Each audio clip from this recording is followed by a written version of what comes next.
Now, the Senate Select Committee on Intelligence has spent 5 years investigating the U.S. government's use of torture in the interrogation of suspected terrorists after the 9/11 attacks. They analyzed thousands of pages of CIA's internal report and came up with their own last year. But both reports are classified. Outside the committee and the intelligence community, nobody really knows what's in them. But what we do know now, thanks to Dianne Feinstein, is that the CIA had possibly hacked into the computers of Senate staffers and removed key documents and thus interfered with the investigation. To discuss this, I'm joined by Larry Siems. His book is called The Torture Report. He's also behind the online interactive website, the torturereport.org, that has built a documentary record of the Bush administration torture program. Larry, thank you for coming. Thanks for having me. The results of the Senate investigation are classified. What is it that people would find in the report that the U.S. government doesn't want them to know? Well, Senator Feinstein's been pretty clear in signaling what's in the report. When the report was completed in 2012, there was a press release that went out with a quote from her saying, you know, essentially this study that they had done should put to rest once and for all the debate about whether or not the United States should be involved in the kinds of detention and interrogation practices that were carried out under the CIA's rendition, detention, and interrogation program. She said, you know, the report basically showed, first of all, that the techniques that had been described to the public and to the Senate committee in secret briefings were not applied as they were described, and not only that, but also that they were not effective. And I think that was one of the, I think that's the crucial finding of the report, which is so problematic for the CIA. But it would also ascertain that the U.S. broke international law, right? Well, yes, absolutely, and I think that's pretty much clear from documents that have been declassified. I mean, we know enough about the enhanced interrogation techniques as they were even articulated in the OLC memos and those sorts of things, that our definition or our description of those techniques was a distortion of the law, and they would almost certainly be illegal under international law. But I think the thing is that, you know, the documents that the Select Committee was looking at are ones that are, you know, much more immediate, that describe how these techniques were actually applied.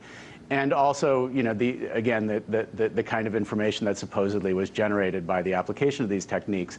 And I think what the committee found and was, you know, was quite emphatic in describing in its report was that, again, that these techniques went far beyond the descriptions, and also that they generated really very little, if any, effective intelligence at all. Sir, torture arguably happened years ago. They're not doing it anymore, hopefully. But why does the government feel that they have to? They absolutely have to shield this torture report from everybody. Well, I don't think it's a question of the government as a whole. I think what we're seeing is a very human drama about who gets to control the story. And I think, you know, when there are errors and mistakes and wrongdoing and even criminal conduct, I think it's human nature to try to conceal and cover up that behavior. And, you know, what's happening now is a struggle for who gets to tell the story and who gets to hear the story. And, you know, I think there's many people within the CIA who are telling a much different story, and that's a lot of what's happening with this controversy between Dianne Feinstein and the Select Committee right now concerns the fact that the Senate staffers, when they were looking at the shared drive that the CIA set up in order to upload a bunch of documents that the committee was asked to review, came across some documents for what we're calling the Panetta Review. That is, Leon Panetta, when he was director of the CIA, asked the CIA to look at the same documents that they were uploading to this drive. And in their analysis, apparently in the Panetta Review, they came to essentially the same conclusions as the Senate committee did in this 6,000-page report, which is still classified. Now, Sir, sorry. Yes, please continue. And now that report, it is still classified, but the CIA asked for the right to do a rebuttal document. That document is also classified, but they say that essentially the committee got it wrong, that, you know, these techniques did work, and here's why. But then the Senate staffers then came across this Panetta review, an internal document which says essentially the same thing. These things were used in ways that they weren't described, and they don't work. So it's not a matter of the fact that there's a massive effort within the CIA to disguise the fact that this happened. There's a lot of people within the CIA who have been going on record from the very beginning of the rendition, detention, and interrogation program to challenge these practices, to say they don't work. In fact, they're the reason that we have a lot of these documents. So I think one of the interesting, really riveting aspects of this drama right now is you're seeing this moment in which the real question is accountability, and there are people within the CIA who have been asking for accountability for quite some time, and now their voices are being heard on the outside. The intelligence community's main defense has been secrecy, and Congress usually, doesn't give them a hard time about anything, really, if we take drones, for example. But sometimes even Congress gets irritated by the flip-flops of the CIA, and I want to read a quote from Senator Wyden. He was speaking about the allegations of the CIA's interfering with the torture investigation, and he said, the CIA's own spokesman has said the CIA conducted this research to find out if the Intelligence Committee had maintained the particular files in question. But in a public interview last weekend, the CIA director said, and I quote, "As far as the allegations of the CIA hacking into Senate computers, nothing can be further from the truth. We wouldn't do that. That's just beyond the scope of reason in terms of what we would do." Tell me about how easy it is for the CIA to get away with wrongdoing. Well, that's a really good question. I mean, I think we've been watching a 10-year process that centers exactly on the rendition, detention, and interrogation program to answer that question, to see what the CIA will, quote unquote, get away with. In May of 2004, the CIA's Inspector General completed an internal investigation in which he sort of audited what was going on in the CIA black sites. An investigation which was started because CIA agents were coming home from the black sites saying to him, "You can't believe what we're doing out there. It certainly violates the law. It's going to put this agency in jeopardy. It's going to put our people in jeopardy. It's going to affect America's image abroad."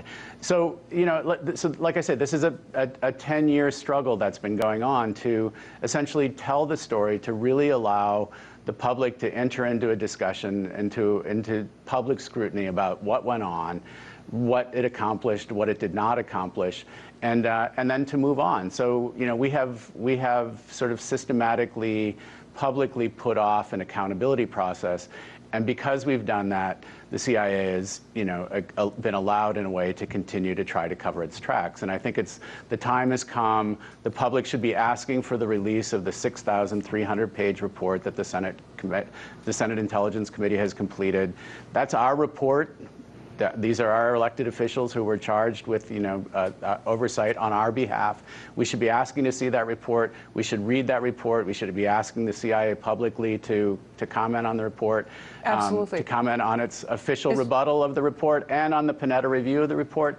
And then we should make the decision. It's time for the American people to do our job. Thank you so much. We have very little time left, but I want you to listen to what another Senator, Rand Paul, had to say. Take a listen.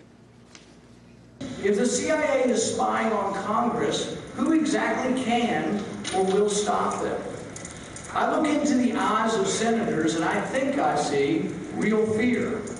Maybe it's just my imagination, but I think I perceive fear of an intelligence community that's drunk with power, unrepentant, and uninclined to relinquish power. Mr. Siems, fear. Tell me about fear. What is it that the CIA or the NSA can do that would make lawmakers' lives difficult? Well, I mean, as an American citizen, as a writer, as a journalist, I'm alarmed and disturbed to think that my elected officials in the Senate would be afraid of these agencies. It is their job to scrutinize and to oversee these agencies. They're my elected officials, and this is their constitutional responsibility. So I hope they're not fearful. They shouldn't be fearful. There have been some suggestions that it might be time for Congress to convene essentially a Church Commission 2, Church Committee 2, which does what the Church Committee did in 1975, which has really scrutinized what the CIA and the NSA are doing, and sort of and strengthen congressional and public oversight of these agencies. I think these things are cyclical. And again, if there's not the vigilance, these agencies which are mandated to operate in secret are going to fall into the behaviors that accompany secrecy. So, you know, it may be time to have a open public discussion. And I think, thank you so much. Mr. Siems, I have to interrupt you. We have very little time left. Thank you very much. That was Larry Siems, author of The Torture Report. Thank you.